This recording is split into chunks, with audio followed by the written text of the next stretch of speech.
আমরা সিদ্ধান্ত নিয়ে গিয়েছিলাম, মাকে আমরা কোনোভাবেই বুঝতে দিব না আপনার সন্তান ইতিমধ্যে শহীদ হয়েছেন। তোমরা যত কথাই বলো, আমার সন্তান শহীদ হয়েছে, আমি শহীদের গর্বিত মা। তোমরা আন্দোলন চালিয়ে যাও, তোমাদের এই লড়াই সফল হবে এবং বাংলাদেশে ইসলাম বিজয়ী হবে। তিনটা কথা তিনি খুব দৃঢ়তার সাথে বলেছিলেন। উনি শক্ত ছিলেন, আমরা কেঁদেছিলাম। শহীদ মাওলানা মতিউর রহমান নিজামী ভাইকে আমি ফোন করে বললাম, আমাদের 8টি শহীদের কফিনের জানাজা হবে, আপনাকে থাকতে হবে। ইবনে সিনা হাসপাতালে আমাদের 11 জন ভাই ভর্তি। তার মধ্যে 4 জন ভাইকে ডাক্তার অলরেডি ক্লিনিক্যালি ডেড ঘোষণা করেছেন। তার মধ্যে আমাদের একজন ভাই ছিলেন।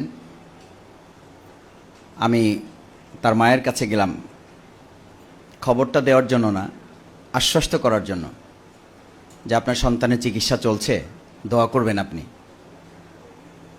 সম্মানিত সুধী মণ্ডলী, ছাত্র শিবিরের ভাইয়েরা আছেন, আজকে সাংবাদিকবৃন্দ আছেন। ইসলামী ছাত্র শিবির আমাদের শুধু আবেগের কাফেলা না, ইসলামী ছাত্র শিবির মহান আল্লাহ সুবহানাহু ওয়া তাআলার পছন্দনীয় এবং কবুলকৃত একটি সংগঠন।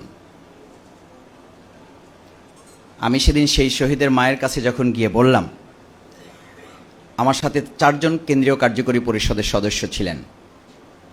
আমরা সিদ্ধান্ত নিয়ে গিয়েছিলাম, মাকে আমরা কোনোভাবেই বুঝতে দিব না আপনার সন্তান ইতিমধ্যে শহীদ হয়েছেন। আমরা তাকে মিথ্যা আশ্বাসও দিব না। ডাক্তার বলেছিলেন ক্লিনিক্যালি ডেট, আমরা এখনও চেষ্টা করে যাচ্ছি।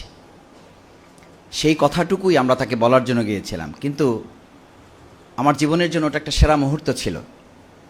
আমি যখন আমাদের সেই শহীদ ভাইয়ের মাকে সান্ত্বনা দেওয়ার জন্য কথা বলছিলাম পর্দার আড়াল থেকে, ওপাশ থেকে তিনি খুব শক্ত এবং দৃঢ় কণ্ঠে আমাদেরকে জানালেন, তোমরা যত কথাই বলো, আমার সন্তান শহীদ হয়েছে, আমি শহীদের গর্বিত মা। আমাকে সান্ত্বনা দেওয়ার প্রয়োজন নাই, তোমরা আন্দোলন চালিয়ে যাও, তোমাদের এই লড়াই সফল হবে এবং বাংলাদেশে ইসলাম বিজয়ী হবে। তিনটা কথা তিনি খুব দৃঢ়তার সাথে বলেছিলেন। উনি শক্ত ছিলেন, আমরা কেঁদেছিলাম।